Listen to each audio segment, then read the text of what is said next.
Good morning. Whenever I meet Danish people, I'm always curious as to how their economy is sustainable. Like, the rate of inflation is so high that I can't understand. Like, it would only stand to reason you don't need a degree in economics to, to understand like that if the rate of inflation goes beyond a certain point and you've no natural resources or you're not exporting anything, that the economy has to implode. Like every other economy, it reaches a culmination point and then it has to implode. We have a reset. So this would be the boom and bust cycle. This would be the boom and bust cycle. You know, you're rich, you're poor, you're rich, you're poor. It's sort of like the dissolution and the building of empires. This is in accordance with nature. But so I couldn't understand like how the Danish economy is sustainable. Why is it not imploding? Because they have no natural resources. They've like if you take Norway, they have fish, they have oil, they have gas, they have trees, they have deer, they have loads of natural resources. They're completely self-sustainable. And then they can export loads of shit. So I can understand how Norway is quite rich. But I couldn't understand how Denmark is so rich because this is why the Vikings used to come raiding in the first place because they only had barren land. It wasn't great for farming and they were poor as fuck, so they used to come and take everybody else's shit. The devil preys on weak flesh. The strong preyed on the weak. So I couldn't understand it, but because like it would only stand to reason like if their inflation is so high, they price themselves out of the labour market, so they're not poor. They can't be preyed upon because like it doesn't make any sense to come there and open a call centre because you'd have to pay too much money to your employees, or you can't you can't come and buy up all their prime retail because it's too expensive. They're too rich to be preyed upon. So you say to yourself, well, how are they not going bust? And it took me a long time to figure it out. And then I looked at what their main industry is, and their main industry is pharmaceuticals, biochem research, and shipping. So drugs and supply chain management. The two are intrinsically linked because in order to do well in the drugs trade, you have to have good supply chain management. And then in order to have good supply chain management, this supply chain has to be well greased. So we're sort of back to the gold rush again. All the money doesn't have to be made from panning for gold. There's money in the hookers and the picks, shovels, pans, accommodation, food. So basically, you don't necessarily have to be handling the gold yourself or panning for the gold yourself. There's a whole industry can be set up around, a lucrative industry can be set up around the gold itself. Do you know what I mean? It's like most of the poppy is grown in Afghanistan and Pakistan and these poor countries. But then you need a supply chain management in order to get it to the likes of America and to the West and to the market that you have created and are sustaining. So it's very important, first of all, you have to create a market, you have to sustain that market, and then you need supply chain management. Now, the junkies wouldn't be doing the supply chain management, so somebody has to be doing the supply chain management, and somebody has to be profiting from it. And it's not just like, you have to look a little bit deeper than the surface, you have to look a little bit deeper than as they say, the whole universe is immersed in delusion and deception. But it only stands to reason that well, this is economics, isn't it? Create a market, sustain the market, and supply chain management. This is economics. Yeah. But so this ties back into what I was saying. Nature is a series of reoccurring patterns. So the same way the Vikings used to have fuck all, but they used to prey on the more civilized countries. And as I say, they came in and sailed up the Shannon and attacked Clonmacnoise and the scholars and the monks and everything else. They preyed on the weak and used to take their shit. But as I say, as I was explaining yesterday, the negation of the negation is to reoccurring patterns but higher concepts. So the same concept, just a higher concept. So you begin to understand all nature now. if you can understand dialectics, this is negation of the negation, reoccurring patterns but a higher concept, same concept but a higher concept. So now we can begin to understand all nature, and then we can understand nature, that the devil preys on weak flesh. Now we can start to, as I say, understand all nature. Yeah, but then when you understand it, you can start to mitigate it.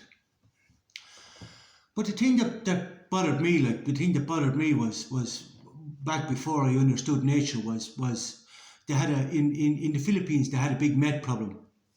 They had a big met problem because they used to, of course, create a market and then sustain the market. So they used to sell the met to the poor people, because this enabled them to work longer hours and stay as poor as shit. But yet there was supply chain management. So it used to filter down. They created a market, sustained the market, and supply met to the poor people, enable them to work long hours and exploit the shit out of them.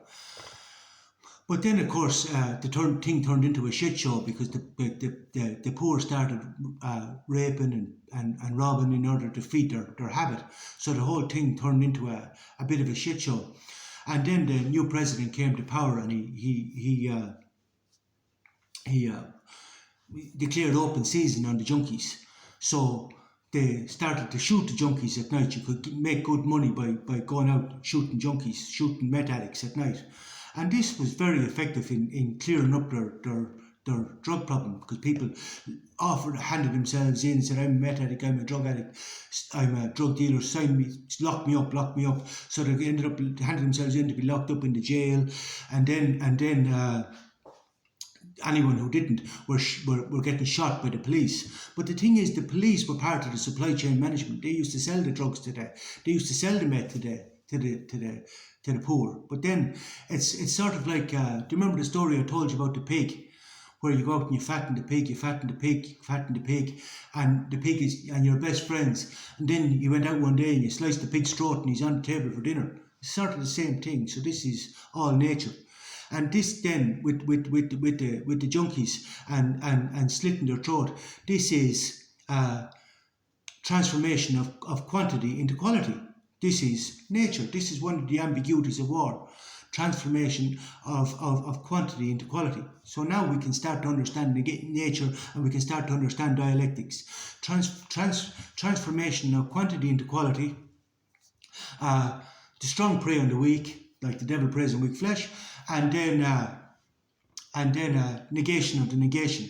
Because if you take, like Denmark, if you take a positive, a negative, and frame it as a positive, this is negation of the negation. So if you say, for example, like, we care about your curing you, we care about your safety and well-being and your interests, this is presenting a negative as a positive. So this is negation of the negation. Nobody will see any problem. Nobody will see any problem. These people, like the pig, these people feed us, these people look after us, these people love us. But you're just food, like, you're just food. You know what I mean? You're just food. You're just for their sustenance, to provide, to look after their lifestyle. You're just feeding their lifestyle. You're just food. And this is nature. And then if you understand nature, this is exactly what you are. You know, you create and supply a market. So this is nature. But as I said, this is negation of the negation. But then I think it also works if you present a negative as a positive as a negative. So it's vice versa. But I'm not 100% sure about that. I'd have to check with the academics. But as far as I can work out, if you present a positive as a negative, this also is negation of the negation, as far as I can make out. So Stoicism would also be negation of the negation. If you see poverty and hardship and all suffering as an opportunity for growth and development, this is negation of the negation. Taking a negative and reframing it as a positive, this is negation of the negation. So now we can start to understand all nature. We can start to understand dialectics, because as Plato said, once you understand dialectics, you have nothing more to learn. So now maybe we can understand and not impose our morality on nature, because we can begin to understand nature. That the whole point is is strengthen the flesh, and then it becomes a reoccurring cycle.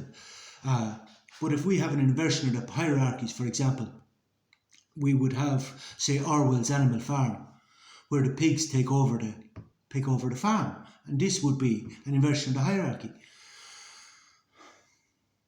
So this would be in accordance with nature. If we have an inversion of the hierarchies, if we do what happens in Animal Farm, which would, like, so for example, like if we take Orwell's 1984, this would be, say, the dystopian reality coming to fruition there. So we have this in the East, we have this in China, we have this 1984, we have in the East, we have in China, this is 1984, where we have the facial recognition, we have the credit scores, we have the complete control, we have 1984, and then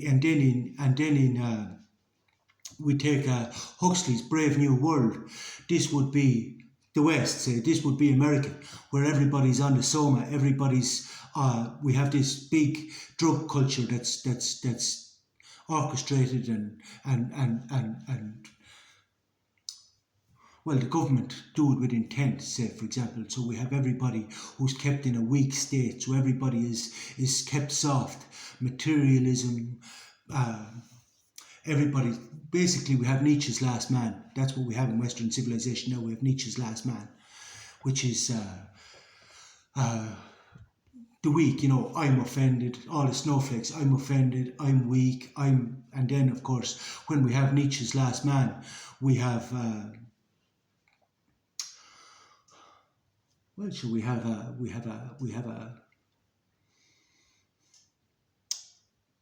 open season, and the strong prey on the weak. They're open season, aren't they?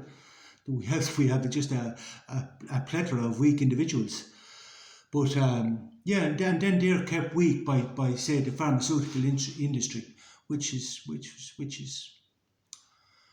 say, like, the whole pharmaceutical industry, anxiety, depression, which comes from their neurotic states. So we have when you have Nietzsche's Last Man, well, obviously the devil can praise on the weak. So we have open season, and the whole thing turns into and then of course this turns into a never-ending cycle unless we have. So this is Huxley's Brave New World, which is also a prophecy coming to fruition. But then we can have another philosophy coming to fruition, which would be Orwell's other book, which is Animal Farm, whereas the pigs take over the farm. So this would be an inversion in the hierarchy. So really what we have then, if we understand nature, is we have Orwell as an absolute prophet.